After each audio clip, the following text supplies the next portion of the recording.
جوانوں کی آج پوری طاقت لٹ رہی ہے سوشل میڈیا میں، لڑکیوں کے پیچھے، لڑکوں کے پیچھے، موبائل پکچر کے اندر ہالی ووڈ، لالی ووڈ، ٹالی ووڈ پکچریں دیکھتے ہیں آپ، لیکن کبھی آپ نے اس دولت کے بارے میں سوچا جو اللہ کے خزانے کے اندر سب سے قیمتی دولت ایمان کی دولت ہے؟ اگر سچے مسلمان ہو جائے، وہاں پر ایک بھائی ہے عصمت، ان کا درد اتنا تھا، ان کی قرآن اتنی تھی کہ ہندو بھائیوں کی کمیٹی کے اندر شرکت ہوئی، وہ مسجد بننے کے لیے تیار۔ آج میرے مسلم بھائیوں، آج آپ کو چن چن کر مارا جاتا، آج آپ کو پکڑ پکڑ کر مارا جاتا۔ جوانوں کیوں؟ آپ ریڑھ کی ہڈی ہو اس قوم کی، اس ملت کی، ضرورت نہیں بوڑھے لوگوں کی، بچوں کی، آپ کی ضرورت ہے جوانوں، آپ کی ضرورت ہے۔ آپ کی جوانی کے اندر اگر ایمانی طاقت نے انگڑائی لی تو آپ جوان جیسے غریب آدمی کی ہتیا ہوگی۔ کیوں؟ کیا طاقت ہے آپ کی؟ راجہ طاہر نے ظلم کیا، تب محمد بن قاسم الثقفی آیا تھا، راجہ طاہر نے دیکھ کر کہا کہ یو عربوا ہے، تم تو چھوٹے بچے ہو، تم تو میرے بیٹے سے مارنا چاہو۔ انہوں نے کہا میری عمر 17 سال، جوانوں 17 سال کا ایک جوان ہندوستان کی دھرتی پر ظالم کا مقابلہ کرنے کے لیے آتا ہے، مقابلہ تلواروں سے۔ ہمیں اور آپ مسلم کے خلاف آواز نہیں اٹھا سکتے۔ عبداللہ سالم اٹھاتا ہے تو تلنگانہ سے فون آتا، عبداللہ سالم اٹھاتا ہے تو اتر پردیش سے لوگ ڈراتے۔ ہم نے کہا کہ میری زبان کو تم نہیں بند کر سکتے، تم لا نہ ہو کہ اورنگزیب نے مندر توڑا، عبداللہ کہتا رہے گا کہ اورنگزیب نے مندر بنایا، تاریخ بھی پیش کرے گا۔ اگر کوئی کہتا ہے کہ اورنگزیب نے مندر توڑوایا تو عبداللہ سالم تمہارے سر پر چڑھ کر بولے گا کامکھیا دیوی کی مندر بنانے والا اورنگزیب، کاشی وشوناتھ کی مندر بنانے والا اورنگزیب، شیو اور اجین کی مہاکالی مندر بنانے والا اورنگزیب، مندر توڑا تھا ایک، مسجد بھی شہید کی تھی ایک۔ برابر کی نظر سے دیکھو۔ تم کہو گے کہ اکبر نے ظلم کیا اس دھرتی پر، اکبر نے مجبور کیا اس دھرتی پر، یہ غلط ہسٹری ہے۔ عبداللہ بولے گا جب تک اس کے جسم کے اندر خون کا ایک قطرہ ہوگا کہ اکبر وہ تھا جس نے ہندوستان کے ہندو بھائیوں کے اوپر سے ٹیکس کو معاف کیا، جس نے ہندوستان نہیں ایشیا مہادیپ کے اندر سب سے بڑا دروازہ بنانے والا کون؟ فتح پور سیکری کے اندر سب سے بڑا گیٹ بنانے والا یہی اکبر بادشاہ تھا۔ ہندوستان کی دھرتی پر کوہ نور لانے والا کون؟ دنیا کے غداروں، اتہاس کے اوپر نظر ڈالتے تم، آج ہماری تقریروں کے اندر یہ باتیں نہیں بتائی جاتی، اتہاس نہیں بتایا جاتا۔ اگر اتہاس نہیں بولو گے، سیرت نہیں بولو گے، ہسٹری اپنی نہیں بولو گے تو آپ کی ہسٹری کو دفن کر کے یہ غدار لوگ رکھ دیں گے۔ اکبر نامے سے، اورنگزیب کے نامے سے، بابری مسجد کی خود بابر ظہیر الدین محمد بابر کے بابر نامے سے بابری مسجد کا نام و نشان مٹا دیا گیا۔ جب تک نہیں بولو گے تو اس وقت تک آپ کی تاریخ باقی نہیں رہے گی۔ ہم نے یہ بات کہی کہ کوہ نور ایران سے لانے والا کون؟ بابر کا پڑپوتا شاہ جہاں تھا، جس کے سنہاسن پر پیچھے کرسی تھی، اس کرسی کے پیچھے لگا ہوا تھا کوہ نور۔ اس وقت اس کی قیمت کتنی تھی؟ تقریباً انہوں نے اس وقت کے لوگوں نے کہا تھا اگر کوہ نور کو بیچ دیا جائے تو پوری دنیا کے انسانوں کو 3 دن تک کھانا کھلایا جا سکتا۔ اس کوہ نور کتنی قیمت تھی؟ کون لایا تھا؟ شاہ جہاں لایا تھا۔ میں نے کہا کہ تم لاکھ کوشش کرو مٹانے کے لیے، عبداللہ جیسے ہزاروں طالب علم ہیں، میں بولتا رہوں گا تمہارے غلط آئیڈیالوجی کے خلاف، میں بولوں گا اس دھرتی پر جو اتہاس ہے مسلمانوں کے۔ تم بولو گے کہ محمد بن قاسم نے ڈرا دھمکا کر اسلام کا پرچار کیا، میں بولوں گا کہ راجہ طاہر نے ڈرایا تھا محمد بن قاسم۔ محمد بن قاسم سے کہا کہ تم تو چھوٹے لڑکے ہو، دودھ پیتے بچے ہو، جاؤ تم کام کرو، تم میری طاقت کا مقابلہ نہیں کر سکتے۔ محمد بن قاسم نے کہا کہ I am a مومن، I am a Muslim, I have ایمان، میں اللہ کی ذات پر بھروسہ کرتا ہوں، میرے اندر ایمان کی طاقت ہے، میں تلوار کی طاقت پر اعتماد نہیں رکھتا، میرے پاس ایمان کی طاقت ہے۔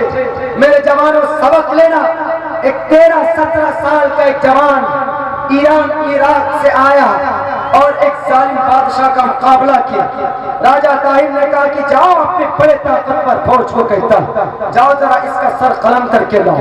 وہ فوج آتا ہے محمد بن قاسم کے پاس، محمد بن قاسم ہلکے میں لیا، حملہ کیا، کود کر دوسرے طرف آ گیا محمد بن قاسم کی جب باری آئی، اس زور سے ماری تلوار کہ اس کے ہاتھ میں ڈھال، اس کے ہاتھ میں تانبے کا ایک ڈھال، اس ڈھال کو چیر کر کاٹ کر اس فوجی سپہ سالار کے سر کے 2 ٹکڑے کر دیے تو سیکنڈ کے اندر وہی پر ڈھیر ہو گیا۔ یہ تھی ایمان کی طاقت، لیکن انہوں نے طاقت دکھائی، وہ طاقت دکھی، آپ ڈرو گے تو مر جاؤ گے۔ قانون اللہ تبارک و تعالیٰ نے، اللہ نے آپ کے لیے ایک منظم قانون بنایا، اس قانون کو ایک ہاتھ سے پکڑو، جس دیش میں رہتے ہیں اس دیش کے قانون کو دوسرے ہاتھ سے پکڑو اور پھر آگے چلو، تب دیکھو آپ کو کوئی ڈرانے والا نہیں ہوگا۔ ہم سے نہیں پڑے گی، اگر آپ آواز میں اٹھائیں گے ڈریں گے۔ کیا لوٹنے کے لیے رہ گئے آپ کے پاس، اور کون سی دولت، کون سی چیز لوٹنے کے لیے رہ گئی؟ جس دن ذبح کرے گا وہ بھی تو ہو رہا ہے، جس دن آپ کے سامنے آج ہماری ماں بہن کی عزت کا جنازہ نکالے گا تب ہم بولیں گے، وہ بھی تو ہو رہا ہے اس دیش میں۔ بزدل قوم بنا کر رکھ دیا گیا ہے اس دیش کے اندر۔ امن اور شانتی کے نام پر لوگوں کو بے وقوف بنایا جاتا ہے کہ کچھ مت بولو۔ کیوں نہیں بولے؟ جب سنویدھان اجازت ہمیں دیتا کہ بولو، تم پر اگر تم کو کوئی پتھر مارتا تو تم چیخو بولو۔ ہاں، اہنسا، اللیگل طریقے پر یہ چیز ہم کو سنویدھان پرمیشن دیتی ہے، ہم بولیں گے۔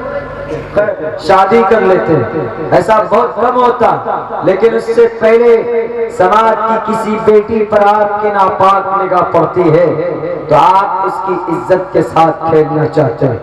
آپ کا صرف ایک ٹارگیٹ ہوتا ہے، ایک مشن مقصد ہوتا، ہم کسی طریقے سے اس کے ساتھ سمبند میں آ جائیں، ہم کسی طرح سے اس کے ساتھ لیو ان ریلیشن میں آ جائیں۔ پتہ ہے کتنا خوبصورت نام دیا ہے، ناجائز رشتے کا دوسرا نام لیو ان ریلیشن۔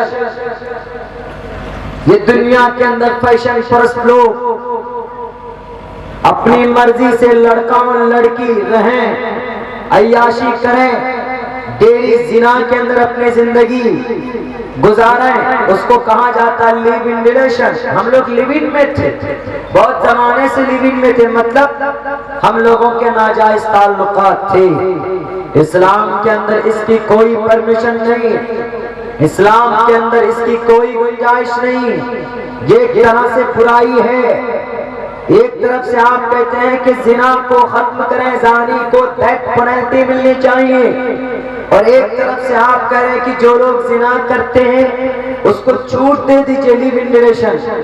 زنا کرتے ہیں، لیو ان ریلیشن میں رہتے ہیں، معاہدہ ہوا کہ میں تجھ سے شادی کروں گا، ایک دوسرے کے ساتھ رہنے لگے لمبے عرصے تک، لیکن کچھ دنوں کے بعد جھگڑا ہو گیا، لڑکا اپنا راستہ، لڑکی کہتی کہ تو نے مجھے دھوکہ دیا، اب تجھ پر ریپ چارج کر کے جیل کے اندر ڈالو۔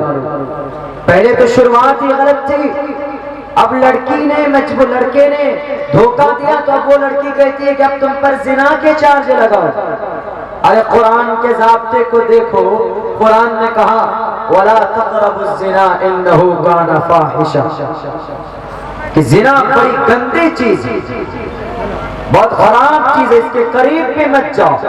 اور زنا کے قریب جانے اور زنا جیسے سنگین واردات کو انجام دینے کا ذریعہ کون؟ میرے نوجوانوں، آپ کے موبائل میں فیس بک، آپ کے موبائل میں واٹس ایپ، ٹویٹر، آپ کے موبائل میں نئے نئے نمبر پر چیٹنگ کرنا، ٹک ٹاک، نہ جانے کتنے سارے فنکشنز ایپس ہیں کہ وہ سارے زنا کے مواقع فراہم کرتے ہیں۔ آپ کسی انجان کسی کا نمبر آپ نے حاصل کیا، آپ فوراً کہتے ہیں، کچھ میسج کرتے ہیں، 2-3 دن کے بعد ریپلائی آتا ہے، کال بیک ہوتا ہے، آپ کہتے ہیں کہ I want to make you and with you the friendship only and the real friendship، ہم دونوں be friendship، we should to be friendship with each other، ہم ایک دوسرے سے محبت دوست بن سکتے ہیں۔ پھر ہوتے ہوتے باتیں چیٹنگ میں باتیں ملنے تک پہنچ جاتی اور پھر وہ خطرناک راستہ اختیار کر لیتا۔ قرآن نے کہا وَلَا تَقْرَبُوا الزِّنَا إِنَّهُ كَانَ فَاحِشًا، کیا آدمیوں، اس دھرتی پر بسنے والے انسانوں، فیس بک یوز کرتے ہو تو جائز طریقے پر یوز کرو، سوشل میڈیا پر ایکٹیو رہتے ہو، آن رہتے ہو، آن لائن ہوتے ہو تو کچھ اچھے کام کر لو۔ سوشل میڈیا صرف غلط کاموں کے لیے نہیں ہے، اچھے کام بھی اس سے ہو سکتے ہیں، اچھا اس سے کیا جا سکتا ہے۔ آن لائن بہت سارے کام آپ کر سکتے ہیں، سوشل میڈیا کے ذریعے فنڈ ٹرانسفر کر سکتے ہیں، ٹکٹ بک کرا سکتے ہیں، یا ٹرین کا اسٹیٹس جان سکتے ہیں، بینک کا نیٹ بینکنگ یوز کر سکتے ہیں۔ It's a very and lots of thing, various different kind of things you can use by this mobile, کر سکتے ہیں لیکن نہیں کرتے، غلط راستے پر اختیار، غلط راستے پر اس موبائل کو یوز ڈال دیتے ہیں، یوز کرتے ہیں۔ ایک بات یاد رکھو جوانوں، موبائل آپ کی ضرورت کی چیز ہے، جب تک صحیح استعمال کرتے ہو تو you are on the right way, آپ صحیح ہیں، رب کے طرف سے کوئی فیصلہ غلط، کوئی عذاب کا فیصلہ نہیں ہوگا۔ لیکن جب اس موبائل کا مس یوز کرو گے، اس سوشل میڈیا کا غلط استعمال کرو گے تو اس وقت یہی موبائل یوز کرنا آپ کے لیے حرام اور ناجائز بن جاتا۔ آپ موبائل رکھیے، پورن ویڈیو دیکھتے ہیں تو ناجائز اور حرام، موبائل رکھتے ہیں کان میں لیڈ لگا کر گانا سننے کے لیے، بائک چلاتے ہیں کان میں لیڈ ڈال کر، بائک چلائیں گے پیچھے سے کوئی ہارن بجا بجا کر تھک جا، کوئی سروکار نہیں، غلط ہے۔ موبائل یوز کرتے ہیں پکچر دیکھنے کے لیے، فلم دیکھنے کے لیے تو غلط ہے، اور اچھے کام کیے جا سکتے ہیں۔ آپ بہت اچھے علماء دین ہیں، اکابر ہیں، قرآن کی تفسیر سنیے، احادیث رسول کی تفسیر سنیے، اور اس کے اندر ہمارے پاکستان پڑوسی ملک کے، بنگلہ دیش کے، سعودی عرب کے بہت سارے ایسے اکابرین ہیں جن کی سپیچز اپلوڈ ہیں، آپ سن سکتے ہیں، ان کو صحیح استعمال کیجئے۔ بیرک ہے، ہم نے اگر غلط استعمال کیا سوشل میڈیا کا تو کوئی بچاؤ نہیں۔ میرے بھائیوں، اگر کوئی خوبصورت چیز دکھ جاتی ہے تو ہم اور آپ ان سے محبت کرتے ہیں، ان کی جمال اور حسن کی وجہ سے۔ ہم اس ذات سے کیوں نہ محبت کریں جن کی محبت کا تذکرہ زمین سے لے کر آسمان تک، حضرت آدم سے لے کر قیامت تک، فرشتوں سے لے کر انسانوں تک، جنات سے لے کر شیطانوں تک، جن کا تذکرہ ہے، جن کی خوبصورتی کے نغمے گائے جاتے ہیں، وہ ذات اقدس محمد الرسول اللہ صلی اللہ علیہ وسلم۔